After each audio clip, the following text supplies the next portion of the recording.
led that way from the corpse. Perhaps it was time he gave the guilds a message of his own. The steps grew fainter. Out in the wild, there were many who were better trackers, but within the confines of a city, Haern was the master. He ran along, still following the telltale signs. A knocked-over barrel here, a bit of mud brushed against a wall there.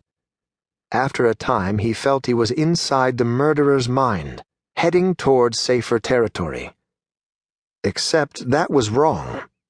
Nowhere was safe, not from him.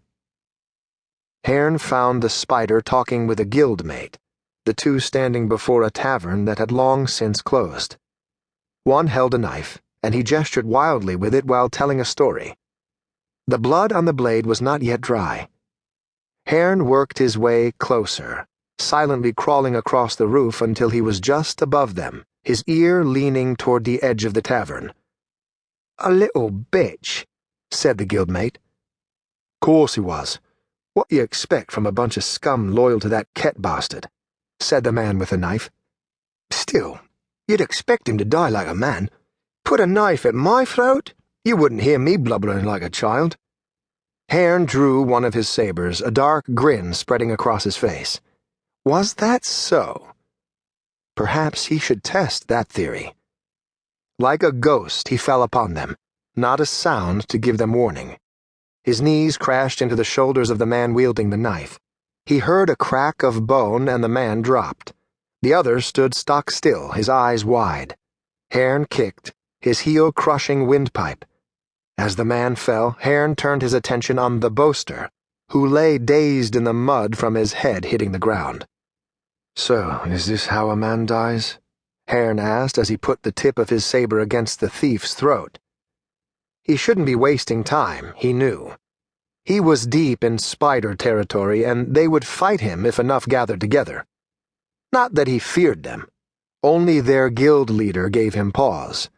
Thren Fellhorn, his father. The thief swallowed, the movement rubbing the tip up and down against his throat. "I didn't do nothing," he said. "I've been here all night."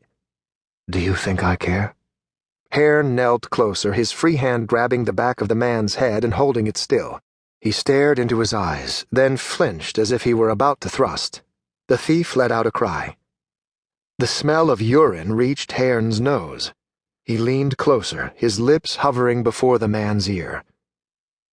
"I see tears in your eyes," he whispered. The hilt of his saber cracked down hard atop the thief's head, knocking him out cold.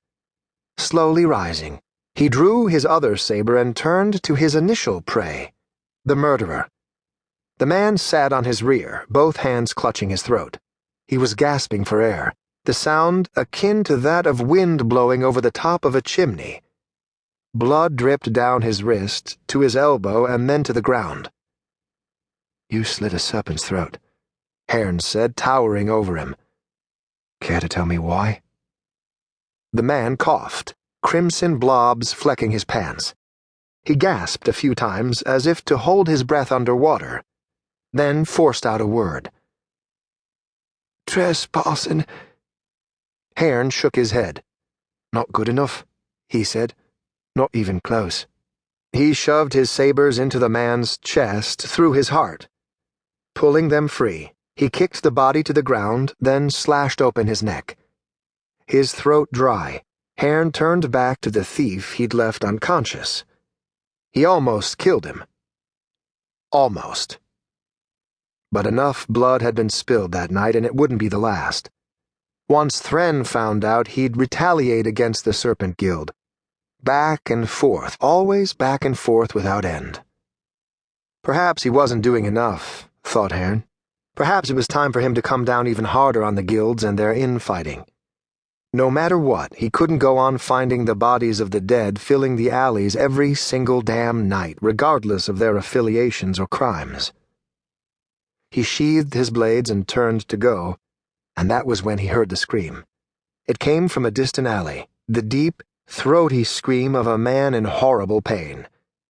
Haern followed it, guessing which alley to turn down. The night was quiet, with no one foolish enough to be out and about so deep in spider territory.